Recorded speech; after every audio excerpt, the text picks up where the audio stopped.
복음에 합당한 생활을 하자. 1960년 당시 에콰도르에 아우카족이 있었습니다. 에콰도르는 남아메리카 서북쪽에 위치한 나라고 적도가 지나가는 나라입니다. 이 아우카족은 너무 포악하여 아무도 접근을 하지 못했습니다. 물론 선교사들도 가기를 꺼려했습니다. 그런데 미국의 휘튼 대학을 수석 졸업한 짐 엘리어트라고 하는 사람이 그곳에 가기로 결심했습니다. 그에게 보장된 교수직도 버리고 선교를 위해 그들에게 갔습니다. 그러나 안타깝게도 얼마 지나지 않아 그들의 공격으로 산산이 찢겨서 죽었습니다. 본국에 홀로 남아있던 부인은 그 소식을 듣고 1년간 간호사 훈련을 받았습니다. 그 후 남편이 죽은 그곳으로 선교하러 갔습니다. 자신도 남편처럼 그들을 위해 생명을 바치고자 했던 것입니다. 그런데 아우카족에게는 다행히 여자를 해치는 것은 비겁한 일이라는 전통이 있었습니다. 그래서 부인이 움막을 짓고 사는데도 해치지 않았습니다. 부인은 병자들을 돌보며 헌신적으로 살았습니다. 하루는 이 모습을 지켜보던 추장이 그녀에게 찾아와 물었습니다. 당신은 누구입니까? 무엇 때문에 우리를 위해 이렇게 애쓰고 수고합니까? 그러자 그녀는 대답했습니다. 저는 5년 전 당신들이 죽인 그 사람의 아내입니다. 당신들은 제 남편을 죽였지만 저는 하나님 사랑 때문에 여러분들을 섬기기 위해 이곳에 와서 일하고 있습니다. 이 말을 들은 추장은 큰 감동을 받았습니다. 그리고 이 소식은 다른 이들에게도 전해져 마침내 부족 전체가 예수님을 믿게 된 기적이 일어났습니다. 사랑하는 성도 여러분, 천국 생명을 주는 복음이란 저절로 전파되는 법이 없습니다. 반드시 희생 제물이 있을 때 전파되는 것입니다. 우리도 순교자들의 피를 통해서 복음을 전해 듣고 천국 생명 얻은 사람들입니다. 그러므로 우리는 복음의 빚진 자들입니다. 복음의 빚진 자들이 반드시 해야 할 것이 무엇입니까? 바로 복음의 빚을 갚기 위해 전도하는 것임을 믿으시기 바랍니다. 본문은 말씀합니다. 오직 너희는 그리스도 복음에 합당하게 생활하라. 이 말씀은 빌립보 교인들에 대한 우정을 가지고 한 말입니다. 복음에 합당하게 생활하라는 말씀은 무슨 뜻입니까? 이것은 복음을 받은 자답게 천국 시민의 의무를 다하라는 것입니다. 복음에 어울리는 자가 되라는 말씀입니다. 복음을 받지 못한 자는 복음에 어울리는 삶을 살 수도 없습니다.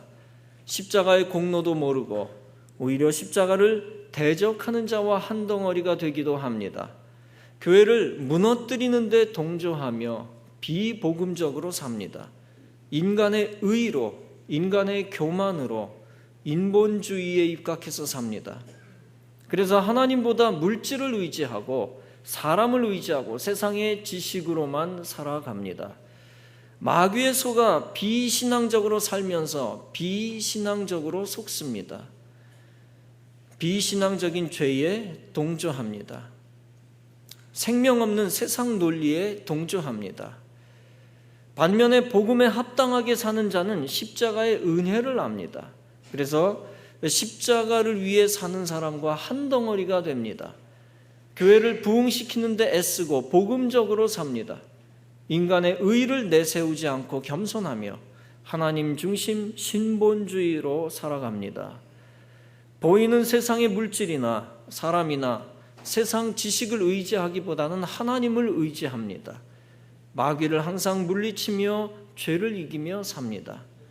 본문은 복음에 합당하게 생활하는 모습을 이렇게 표현합니다. 이는 너희가 일심으로 서서 한 뜻으로 복음의 신앙을 위하여 협력하는 것이다. 복음의 신앙을 가진 자답게 복음 전파의 일을 위하여 적극 도와주어라는 것입니다. 생명을 주는 복음적인 일에 동조하는 것입니다. 복음의 빚진 자들끼리 뭉치는 것입니다. 그래서 복음 전파를 위하여 협력을 다하는 것입니다. 로마서 1장에서 사도 바울은 말씀했습니다. 헬라인이나 야만인이나 지혜 있는 자나 어리석은 자에게 다 내가 빚진 자라. 그러므로 나는 할 수 있는 대로 로마에 있는 너희에게도 복음 전하기를 원하노라. 즉 사도 바울은 누구에게든지 복음의 빚진 자라는 생각을 갖는다는 것입니다. 복음의 빚진 자들은 빚을 갚고자 하는 양심이 살아 있습니다. 그 양심이 바로 지난주에도 말씀을 드렸다시피 하늘 양심입니다. 복음을 받아 구원받은 자는 하늘 양심을 붙들고서 전도대가 전도할 때 함께 동참합니다. 선교회들이 복음 전하러 나갈 때 함께 동참하며 나아갑니다. 또 총동원 주일에 사람들을 초청하고자 할 때 동참하여 같이 초청합니다. 또 전도 대상자를 초청하기 위하여 특별 기도회도 함께 합니다. 그것이 복음의 신앙을 위하여 협력하는 것입니다. 이런 복음 증거의 일에 협력하는 기회는 항상 있는 것이 아닙니다. 복음에 합당하게 생활하기 위하여 분명히 명심해야 할 것이 있습니다. 그것은 영생의 기회는 오직 육신이 살아있을 때뿐이라는 사실입니다. 즉 구원받을 수 있는 기회는 살아있을 때뿐이라는 것입니다. 이것은 기독교 신앙 전반에 걸쳐 매우 중요한 이야기입니다. 여러분들은 효도와 관련된 일을 떠올리실 것입니다. 많은 세상 사람들이 부모님들이 살아계실 때 효도하는 데 주력하지 않습니다. 오히려 부모님들이 죽었을 때 요란하게 제사 드리면서 효도하는 척합니다. 부모가 죽은 다음에 아무리 잘해 주어도 소용없습니다. 그것은 남은 자녀들이 효도 못한 것에 대해 보상해 보려는 몸부림에 불과한 것입니다. 진정한 효도는 오직 부모님이 살아있을 때만 가능한 것임을 우리는 잘 압니다. 이처럼 전도도 마찬가지입니다. 전도는 오직 전도 대상자들이 살아있을 때만 가능한 것입니다. 우리의 불신 가족들과 이웃들이 죽고 나면 소용없습니다. 나중에 전도하지 뭐라고 방심하다가 그가 사고로 죽으면 영원히 전도의 기회는 사라져 버리는 것입니다. 예수님의 비유 가운데 나사로의 비유가 있습니다. 거지 나사로는 천국에 갔는데 부자는 지옥에 갔습니다. 그때 부자가 아브라함에게 부탁합니다. 아브라함이여, 나사로를 내 아버지의 집에 보내소서. 내 형제 5이 있는데 그들에게 지옥이 있음을 미리 알게 해 주소서. 죽은 자들 가운데서 누군가 일어나 그들에게 간다면 그들도 자신들의 행실을 고칠 것입니다. 그때 아브라함이 말합니다. 그들이 모세와 예언자들의 말을 듣지 않는다면 죽은 자들 가운데서 살아난 사람도 그들을 설득할 수 없을 것이다. 그렇습니다, 여러분. 전도에는 기회가 정해져 있는데 그것이 바로 우리가 목숨 붙어 있는 동안입니다. 전도자도 살아있는 동안에만 전도할 수 있습니다. 또 전도 대상자도 살아있는 동안에 생명의 복음을 들을 수 있습니다. 그리고 살아있는 동안에 결심한 것만이 유효한 것입니다. 살아있는 동안에 교회 데리고 나와야 합니다. 살아있는 동안에 믿음을 얻도록 설득하고 기도해 주어야 합니다. 그리고 살아있는 동안에 예수 만날 수 있는 기회를 주어야 합니다. 예수님이 십자가에 달리셨을 때 양쪽에 두 강도도 함께 십자가에 달렸습니다. 그들은 목숨이 붙어 있는 동안 죽기 전에 그들의 영적 운명이 갈렸습니다. 예수님을 비방했던 강도는 죽음 앞에서도 자신의 죄를 깨닫지 못했습니다. 그래서 영혼이 구원받을 수 있는 기회를 놓쳤습니다. 그러나 다른 편 강도는 옆에 있는 강도에게 책망하며 말했습니다. 내가 동일한 정죄를 받고서도 하나님을 두려워하지 아니하느냐? 우리는 우리가 행한 일에 상당한 보응을 받는 것이 당연하다. 이 사람이 행한 것은 옳지 않은 것이 없느니라. 즉 그는 자신의 죄를 깨닫고 죽기 전에 하나님의 용서를 구했던 것입니다. 여러분, 인생은 두 강도 중 한 사람의 모습처럼 됩니다. 한 사람의 입장에 처해 있습니다. 하나는 목숨이 붙어 있을 때 복음을 듣고도 복음을 거부하여 영원한 형벌 속에 들어가는 것입니다. 또 하나는 목숨이 붙어 있을 때 복음을 듣고 받아들이고 회개하여 하나님께로 돌아와 영생을 얻는 것입니다. 여러분, 죽기 전에 결정은 순간적인 것입니다. 그러나 그 결정은 영원한 생명을 결정하는 것입니다. 하나님의 거룩한 피, 보혈을 믿고 받아들이는 것은 순간입니다. 그러나 그 거룩한 피는 우주보다 귀한 것이기 때문에 그 보혈을 받아들이면 한순간이라도 영원한 생명을 얻을 수 있는 것입니다. 여러분, 그러므로 복음은 언제 갈지, 언제 사라질지 모르는 인생들에게 지금 전파되어야 하는 것입니다. 그리고 인생은 반드시 목숨 붙어 있는 동안에 복음을 받아들여야 하는 것이고, 또 목숨이 붙어 있는 동안에 복음을 증거해야 하는 것입니다. 성경은 요한일서 1장에서 말씀합니다. 만일 우리가 우리 죄를 자백하면 그는 미쁘시고 의로우사 우리 죄를 사하시며 우리를 모든 불의에서 깨끗하게 하실 것이요. 이처럼 주님께 회개하고 돌아오기만 하면 주님은 우리를 구원시켜 주시는 것입니다. 그리고 인생이 살아있는 동안에도 복음 전파를 자꾸 뒤로 미루면 후회합니다. 그래서 히브리서 12장은 말씀합니다. 너희는 하나님의 은혜에 이르지 못하는 자가 없도록 하라. 또 쓴뿌리가 나서 괴롭게 하여 많은 사람이 이로 말미암아 더럽게 되지 않게 하라. 음행하는 자와 혹 한 그릇 음식을 위하여 장자의 명분을 판 에서와 같이 망령된 자가 없도록 살피라. 너희가 아는 바와 같이 그가 그 후에 축복을 이어받으려고 눈물을 흘리며 구하되 버린 바가 되어 회개할 기회를 얻지 못하였느니라. 이처럼 회개에는 기회가 있음을 알려주는 말씀이고, 기회를 놓치면 회개가 불가능하다는 것을 알려주는 말씀입니다. 여러분, 구원 생명에 이르지 못하고 놓치면 눈물을 흘리고 후회해도 소용없는 것입니다. 불신자가 회개할 기회를 얻지 못하는 것은 첫째는 불신자 자신의 책임입니다. 그러나 둘째는 전도자의 책임, 다시 말해서 복음을 증거하지 않은 자의 책임입니다. 여러분, 회개할 기회를 제공하지 않는 것도 죄입니다. 복음을 증거하지 않는 것도 영적인 죄입니다. 그러므로 반드시 복음을 증거하여 영적인 죄를 면해야 하겠습니다. 복음을 전파하고 하늘 양심을 지켜서 복음에 합당한 생활을 해야 할 것입니다. 본문은 또한 복음에 합당한 생활을 하는 것이 무엇인지 보여주고 있습니다. 그것은 대적하는 자를 인하여 두려워하지 아니하는 것이라 했습니다. 다시 말하면 복음을 진정으로 믿고 복음적으로 사는 사람은 마귀를 대적하며 삽니다. 마귀를 대적할 때 담대하게 싸우며 두려워하지 않습니다. 마귀적인 모든 것을 이깁니다. 어떤 무속인의 삶을 청산하고 예수님을 영접했습니다. 여자분인데 집사님이 되었습니다. 그녀는 14살에 일본에 건너가 결혼했습니다. 그런데 시댁의 영향으로 무당이 되었습니다. 후에 경주로 와서 살았는데 경주에서 박보살이라고 하면 모르는 사람이 없었다고 합니다. 그러나 남의 점을 봐주면서도 정작 본인은 늘 답답했습니다.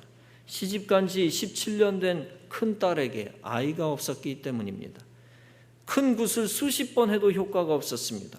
동창생 점쟁이를 불러다가 점을 쳐도 소용이 없었습니다. 그런데 큰딸이 교회 나가 예수를 믿더니 얼마 안 돼 아들을 낳았습니다. 그녀는 속으로 감탄을 했습니다. 예수 신이 용하기는 용하구나. 그러나 30년간 무당을 하고 유명한 박보살이 되었으니 꿈쩍도 하지 않았습니다. 아무리 주위에서 예수 믿으라고 아우성을 쳤지만 요지부동이었습니다. 그런데 하루는 손자가 보고 싶어 서울 큰딸 집에 갔습니다. 그러다가 딸들과 사위 4명에게 붙들려 교회로 끌려갔습니다. 할 수 없이 끌려와 성전에 앉았습니다. 그런데 설교를 듣는 중에 갑자기 눈물이 비오듯 쏟아지고 가슴이 뜨거워지기 시작했습니다. 그 순간 통회에 자복하게 되었습니다. 그러자 30여 년간 그를 점령하고 있던 마귀가 고함치며 떠나갔습니다. 그녀는 그날 이후 완전히 변화되었습니다. 마귀가 떠나니 담배도 쉽게 끊어졌습니다.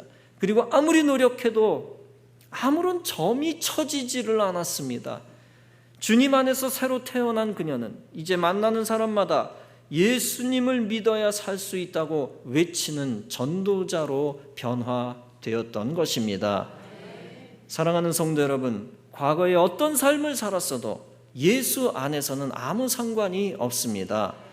과거에 마귀에게 사로잡힌 경험이 있었어도 상관없습니다. 과거에 죄 가운데 거하여 탕진하던 인생이라도 상관없습니다. 지금 예수님과 영적으로 결혼한 사람은 주님의 영원한 신부가 되는 줄로 믿습니다. 결코 주님이 버리지 않는 그리스도의 신부가 되는 것입니다. 이렇게 불신자를 그리스도의 신부로 만드는 것이 복음에 합당한 신앙생활입니다. 누구든지 이 복음을 만나면 누구든지 새로운 피조물이 되는 것입니다. 이처럼 사람들로 하여금 복음을 만나게 해주는 것이 복음에 합당한 신앙생활입니다. 구원받은 자들은 반드시 복음에 합당한 신앙생활을 해야 합니다. 즉 반드시 구원의 길, 생명의 길을 무조건 사람들에게 알려주어야 합니다. 여러분, 구원의 대상은 한계가 정해져 있는 것이 아닙니다. 누구는 전도 대상자에서 제외되고 누구는 전도 대상자에 포함되는 게 아닙니다. 타 종교인들은 다 전도 대상자들입니다. 미신에 빠진 사람, 심지어 미신의 괴수도 전도 대상자입니다. 예수 믿지 않는 대통령도 전도 대상자이고 또 모든 권세자들도 전도 대상자들입니다. 나이가 아주 어린 어린이도 100세가 된 할머니도 전도 대상자입니다. 심지어 병상에 누워서 꼼짝달싹 못하는 환자도 전도 대상자입니다. 우리 예광재단에도 하나님이 기적 주시면 언젠가는 무속인도 등록하는 날이 오게 되어질 줄로 믿습니다. 성철 스님도 운명할 때 고백한 것이 있습니다. 열반송을 마지막에 지어 불렀는데 1993년 11월 15일자 15면 조선일보에 1993년 11월 5일자 동아일보 31면에 등장합니다. 그가 운명 직전에 자신의 일생을 정리하는 28자로 된 열반송을 남겼는데 그 내용을 요약하면 다음과 같은 내용입니다. 생평기광 남녀군 하니 미천죄역 과수미라 활함 아비 한만단이여 인륜 토홍 괴벽산이로다. 이 의미는 다음과 같습니다. 한평생 남녀 무리를 속여 미치게 했으니 그 죄업이 하늘에 미쳐 수미산보다 더 크다. 산채로 지옥불에 떨어지니 그 한이 만갈래나 된다. 한 덩이 붉은 해가 푸른 산에 걸렸구나. 1987년 석가탄신 법어에서는 다음과 같은 말을 했습니다. 사탄이여 어서 오십시오. 나는 당신을 존경하며 예배합니다. 당신은 본래 거룩한 부처님입니다. 1993년 11월 5일자 경향신문 5면에 내 말에 속지 말라. 나는 거짓말하는 사람이여 대중이여 석가가 세상에 오심도 망상이여 달마가 서쪽에서 오심도 망상이여. 이는 무엇을 뜻합니까? 그만큼 인간 스스로 구원을 얻을 수 없음을 고백한 것입니다. 물론 불교인들은 이것이 성철의 열반송임을 부인하는 자도 있습니다. 그리고 성철의 말을 기독교적으로 해석하는 것에 분노하는 자도 있습니다. 그러나 여러분, 진리는 단순한 것입니다. 오직 죄를 이기고 영생을 주는 것이 진리요 사탄과 중생을 동일시하는 것이 비진리인 것입니다. 본문은 말씀합니다. 이것이 저희에게는 멸망의 빈거요 너희에게는 구원의 빈거니 이는 하나님께로부터 난 것이니 즉 복음을 대적하는 자들이 직면한 것은 패배라는 것입니다. 그리고 복음을 신뢰하는 자가 직면한 것은 승리라는 것입니다. 여러분, 복음과 반대되는 아무리 훌륭한 인간의 말이라도 다 그 결과는 마귀적 패배입니다. 사랑하는 성도 여러분, 복음이 피해가야 할 대상은 이 세상에 아무도 없습니다. 반드시 무종교인들에게만 복음이 전파되어야 하는 것은 아닙니다. 다른 종교인들에게도 또 비복음의 사상에 미혹된 이들에게까지 복음이 증거되어야 합니다. 또한 비복음과 혼합된 이단 기독교인들에게까지 복음이 증거되어야 합니다. 그 어떤 종류의 사람이든 과감하게 예수 사랑 초청주일에 다 모시고 와서 하나님께 영광 돌리는 쾌거, 마귀를 이기는 쾌거를 이루시기를 바랍니다. 사랑하는 성도 여러분, 하나님의 큰 복음의 은총을 먼저 받은 여러분, 먼저 구원받고 먼저 천국 백성 된 것에 감사하는 여러분 되시기를 바랍니다.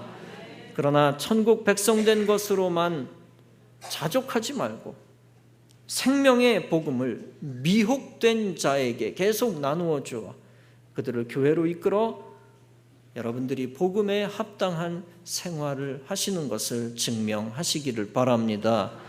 그래서 여러분을 구원하신 주님을 기쁘시게 하며 하늘의 양심을 지킨 자에게 주시는 주님의 능력과 축복과 기쁨 속에 살아가는 성도 여러분 다 되어지시기를 주님의 이름으로 축원합니다.